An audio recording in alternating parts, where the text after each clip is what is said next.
Chers amis internautes, bienvenue. Nous sommes ensemble pour ce beau parcours de 12 jours qui vont nous apprendre à transformer notre vie de prière. C'est un privilège pour moi que d'être avec vous, à vos côtés. Nous allons voir différents principes ensemble et en ce jour 1 de notre parcours, nous allons regarder comment on peut se connecter avec Dieu, comment Dieu n'est pas un Dieu lointain, mais qu'au contraire, Dieu est un Dieu qui est proche de nous. Si nous regardons ensemble à la définition du mot prière, dans le dictionnaire Larousse, par exemple, eh bien, nous pouvons lire que la prière est un acte de religion par lequel on peut exprimer à Dieu ou à un Dieu, eh bien, soit une marque de vénération, de respect, ou bien une action de grâce, ou bien encore une demande ou une requête. Si on regarde maintenant dans le dictionnaire biblique, qui est davantage théologique, au mot prière défini ainsi, nous rajoutons une notion qui est la notion de la communion. La communion nous fait penser automatiquement à une notion de rapprochement, de proximité, d'intimité. Et la parole de Dieu nous dit dans le livre de Jacques, au chapitre 4 et au verset 8, je lis le verset pour vous, « Approchez-vous de Dieu et il s'approchera de vous. Nettoyez vos mains, pécheurs, purifiez vos cœurs, hommes irrésolus. Sentez votre misère, humiliez-vous devant le Seigneur et il vous élèvera. » Nous comprenons ici, puis nous constatons ensemble que quand on s'approche de Dieu, eh bien, il s'approche de nous. C'est sa promesse, c'est une vérité. Quand nous lisons plus loin les versets qui suivent dans Jacques, comme on l'a fait ensemble, on constate qu'il n'est pas nécessaire de nettoyer ses mains, de purifier son cœur, d'avoir cette attitude de repentance devant Dieu avant de s'approcher de lui. La Bible est claire. Approchez-vous de Dieu et il s'approchera de vous. Dans la prière, c'est ce que nous faisons ensemble. Quand nous allons dans le lieu de la prière, nous avons littéralement ce désir, cette soif, cette aspiration à nous approcher de Dieu avec cette certitude qu'il s'approche de nous en retour. Quel plaisir et quel privilège que d'être dans la présence de Dieu ainsi. Et vous savez, ce plaisir et ce privilège-là, ce rapprochement avec Dieu, il est pour tous. Et peu importe notre histoire, peu importe votre histoire, que vous soyez peut-être dans une saison difficile, dans une situation au niveau de votre cœur où il y a de la douleur, de la peine, du chagrin, Dieu nous donne cette invitation et Dieu vous donne cette invitation aujourd'hui. Approchez-vous de Dieu et il s'approchera de vous. Waouh, quelle promesse extraordinaire, quelle promesse formidable. Une femme de la Bible a bien compris ce principe, que alors qu'on se rapproche de Dieu, peu importe notre situation, peu importe notre douleur, peu importe nos difficultés, peu importe nos problèmes ou nos maladies, eh bien Dieu s'approche de nous également. On retrouve l'histoire de cette femme dans l'évangile de Marc au chapitre 5, où on découvre cette femme qui a une perte de sang depuis 12 ans.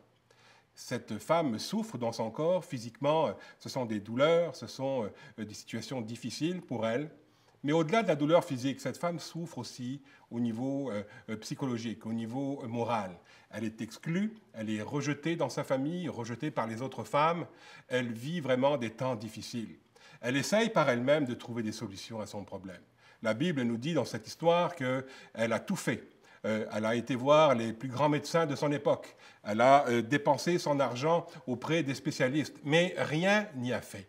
Elle est toujours malade. Elle entend que Jésus est en ville, que Jésus draine les foules, que Jésus enseigne, et quand il enseigne les foules, les gens sont guéris, les gens sont touchés, les gens sont transformés.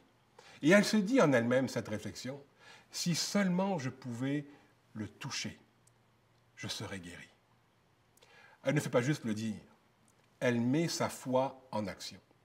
Et alors que Jésus est en ville, dans son village, elle sort de chez elle et faisant fi de tous les obstacles qui sont devant elle, elle passe à travers la foule, elle se faufile à travers la foule qui devait être comme une barrière devant elle, et elle arrive derrière Jésus, nous dit le texte, et elle touche le bord de son manteau. Aussitôt, nous dit la parole, aussitôt elle fut guérie. Aussitôt, une force est sortie de Jésus pour la guérir. Instantanément, la perte de sang qui l'a dérangée depuis 12 ans, imaginez donc, eh bien, s'est arrêtée instantanément. La douleur est partie, la honte est partie, la culpabilité est partie également. Et Jésus a reconnu qu'une force est sortie de lui.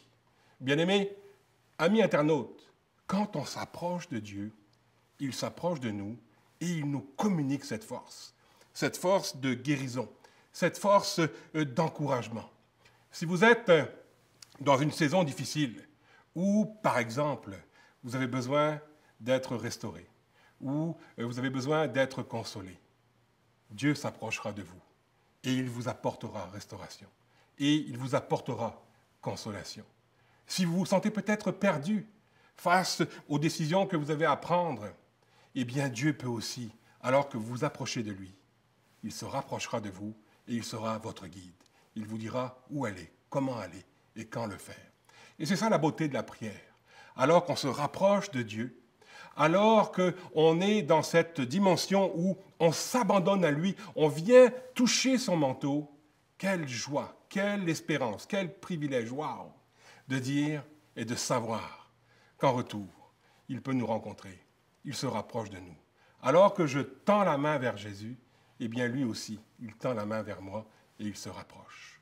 Nous verrons dans nos prochaines leçons, justement, comment Dieu est un Dieu de relation. Alors que la relation avec lui a été initialement brisée, on va voir comment Dieu a restauré cette relation. J'ai tellement hâte d'être avec vous pour ces prochaines leçons. Que Dieu vous bénisse. Au jour 2, c'est un rendez-vous.